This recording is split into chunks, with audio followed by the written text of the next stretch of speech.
Welcome back to Live on Lakeside. So this Saturday actually marks the 50th anniversary of the 1969 Cuyahoga River Fire, and the Northeast Ohio Regional Sewer District has played a big role in bringing the Cuyahoga River back to life. Yes, they have, and boy, they did an amazing job. And here with more are Jeannie Smith, the manager of Community and Media Relations at the Northeast Ohio Regional Sewer District, along with the one and only, you met him in the last block, Chris Ronayne, president of University Circle and chair of the Canalway Partnership. Thank you both so much for being here. We really appreciate it. Thank you. I was going to say, it looks like Chris has a shovel in hand, so don't get him angry.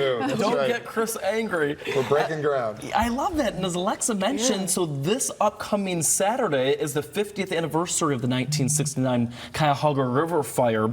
And so tell us why this is so important to the community. Well, I think it's important first to mention that this was the 13th fire on the Cuyahoga River, and it's really important because it really set a tempo for the Clean Water Act and a lot of the cleanup that we saw and we continue to see in Cleveland.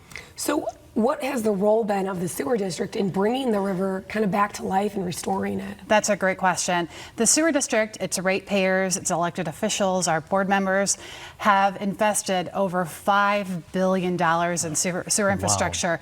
And clean water is really important to a functioning community. So a lot of investment, a lot of cleaning up of the Cuyahoga River and of our local waterways. Absolutely. I remember reading a statistic once that over 11 million people depend on Lake Erie and our waterways for clean drinking water. I mean, it's so vital and important to, not only the U.S. side, but also the Canadian side as well. So tell me again, this Saturday, again, marks the 50th anniversary of the 13th fire on the Cuyahoga River, as you were mentioning. So what are you guys doing to mark that specifically? So there are a significant number of events around Greater Cleveland. For us, there's going to be a press event at 11 o'clock down at Settlers Landing, and we are commemorating a pump station that we constructed as part of cleaning up the Cuyahoga River. And it's really dedicated to those stakeholders who have played a significant role in the cleanup. And we're working with Canalway partners as well to really mark that celebration. Well, yeah, let's talk about the significance of the towpath trail and why you brought the shovel. Well, first off, point it out. For history, it was Cleveland immigrants who really created the gateway to America with the canal. When they built it in the 1820s, it connected Great Lake Erie to the Ohio River. And so the Ohio and Erie canals have been very important to us historically. It started the industrial revolution, really, of this country, right out of a place like Cleveland. So we honor that history, and as you see recreation happening in the river because the sewer district and others have partnered to clean it up, you're seeing rowers, you're seeing runners, you're seeing bicyclists.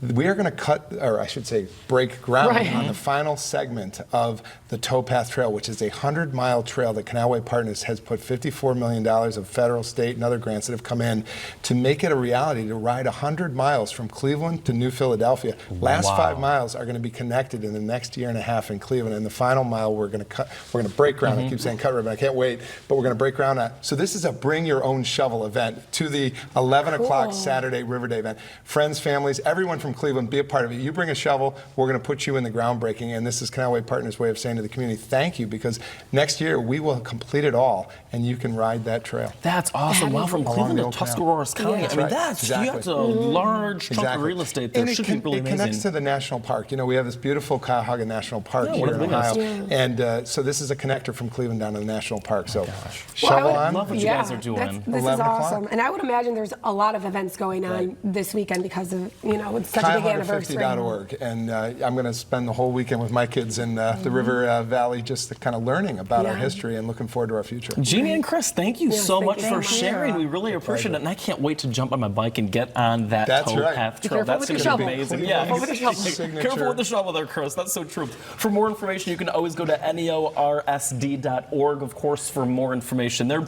Jeannie and Chris, thank you guys so much for your time. Really appreciate it. Sounds good. Well, coming up next, right here on Live on Lakeside, Cuyahoga County Public Library talks about their book club in partnership with us right here at WKYC, and we'll reveal July's book. All right, looking forward to that. And Joe Cronauer visits Wayside Furniture and talks with the store manager about finding the perfect mattress. Stay tuned. This segment of Live on Lakeside was sponsored by the Northeast Ohio Regional Sewer District.